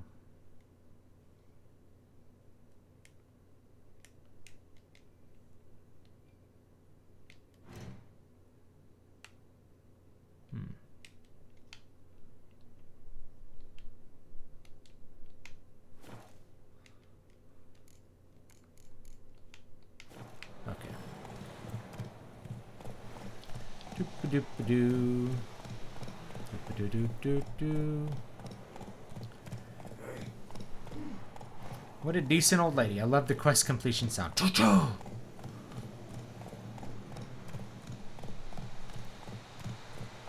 Da-da-da-da-da-da-da-da. hey,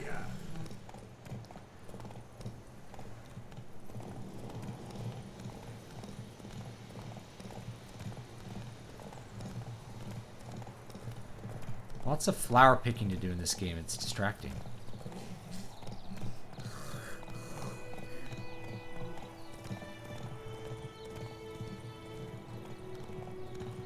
Let's go a little faster here. Oh.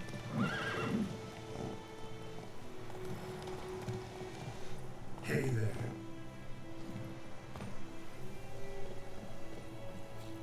Anyone home? Must be out hunting.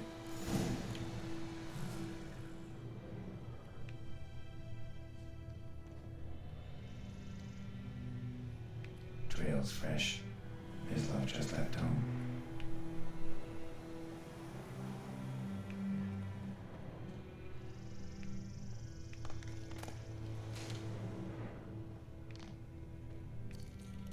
Picking flowers, fighting monsters. It's the Witcher's life for me. There he is. You, Mislav. Hear that? Wolves? No. Wild dogs. Yes. More dangerous than wolves.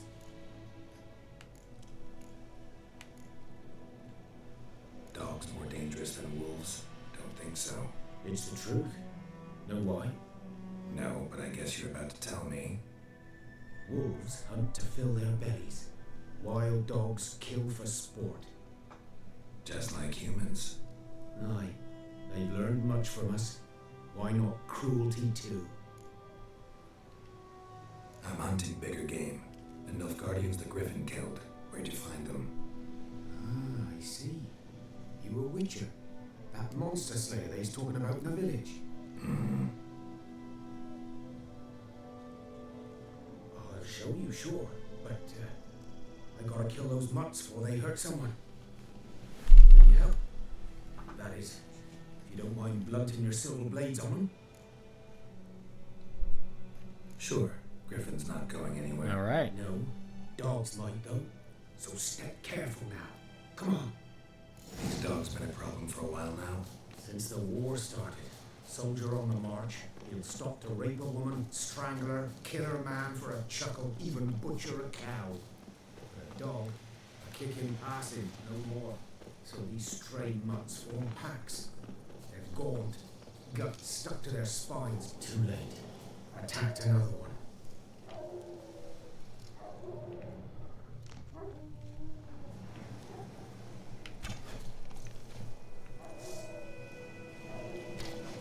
Oh, he's shooting arrows at him. Ooh.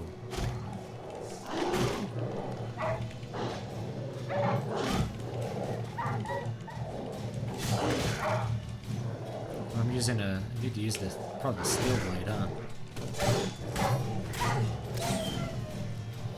What? Lost your nerve? Okay. Raw meat. Dog tallow. Make some dog tallow candles. I didn't check that sword I had. It's inventory. Forgot I got this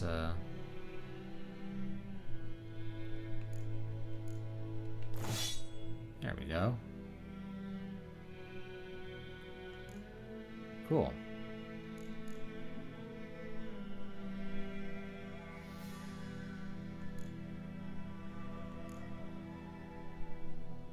All right.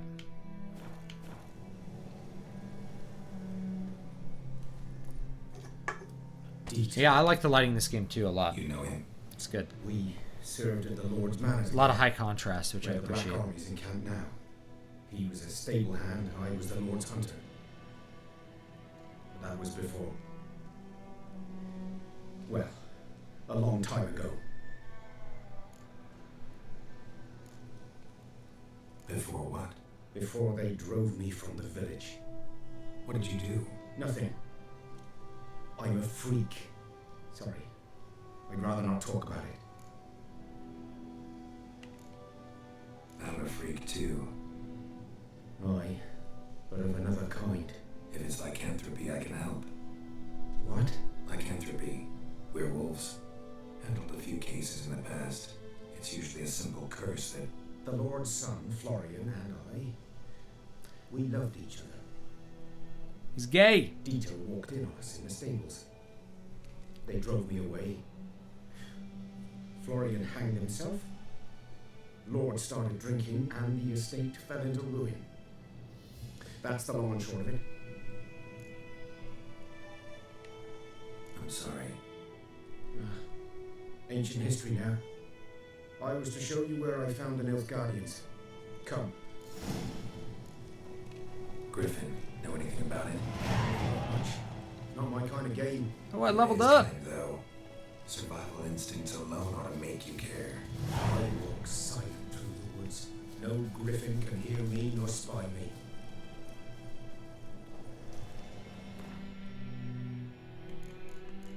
All right, I can spend a point.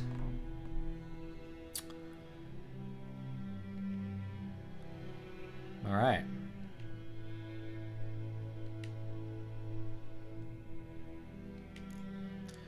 All right, so we have alchemy general.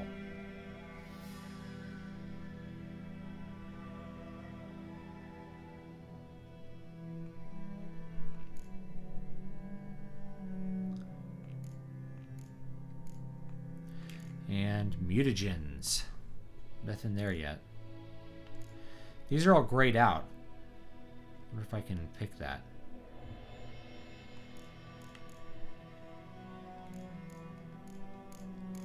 Or not.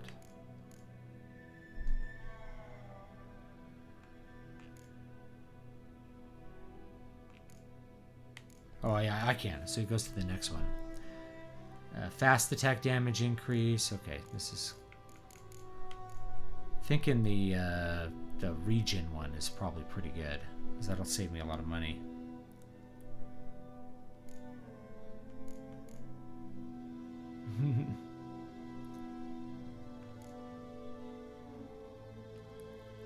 Medium armor, heavy armor, vitality.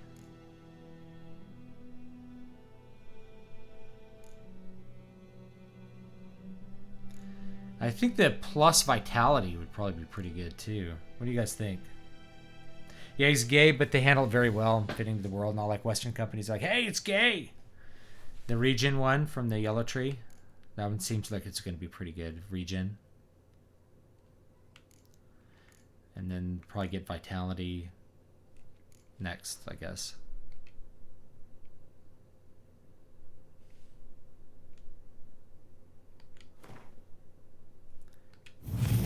Go. Character abilities. Oh, you have to place it in an ability slot. Character development abilities.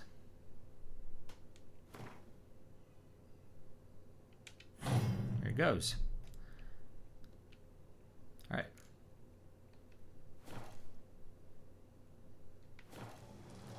Okay, lead on. Get the regen one. Yeah, so we got the regen one. You don't have to eat as much food. It's gonna save some money.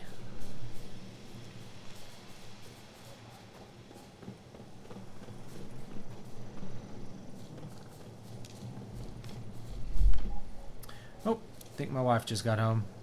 Which means it's time for me to eat some Red Robin, folks. We'll go through this woody... Whoa. 'Twas here. We'll watch this part real quick. One lay there, by the stump, headless. The other hung from a branch, guts splayed, stretching down to... Okay, bub. I'm playing this Watch out game. for yourself now. I'm streaming right now. Do you want to say hi? Okay, you don't want to say hi. Okay. You don't have to. Alright, I'll be in a second. I'll be fine. Not the first griffin I've dealt with. Not likely to be the last either. Hope you're right. Good hunting now. Alright. Okay. I'm going to go ahead and save real quick here. Can I have a quick save button? There's a save game. Alright. Okay, folks. That's probably going to be it for me. Let's see here. Thanks for stopping by and chatting with me. What's the newest? It's okay. What's the new? Oh, here's my books. I got books over here. All right. I got books.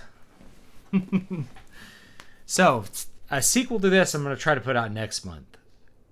You don't have to read this one to get the sequel, though. They're basically separate stories, but kind of connect with each other in terms of lore for my world. Keys to Prolific Creativity. Someone mentioned they like this one in the chat. It's $2.99 for the ebook, or you can get the paperback for I think $8. People really like this one. This is about developing a creative process and just ordering your life so that you can get stuff done. And Eyes in the Walls, I put out this one almost a year ago, December of last year. This one was a lot of fun to write. So if you're looking for a horror read this with monsters, this is probably a good one to check out. If you like the fantasy stuff, of course, be on my mailing list, deviouspress.com/list, and I think you'll get a free book for that, so I appreciate it. Oh, and thank you for the super chat, Zimaru. Zimaru. This is Zimaru. Thanks for the stream. When's the next NewPub? I don't know. I don't think I'm going to be doing Wednesdays for a while just because it's not really working out for my family. Like this week was really brutal. I might stream more Final Fantasy tonight. We'll see what's up. So, thanks, folks, and I'll see you guys next time. make sure you tip your waiters. And have a good one, guys.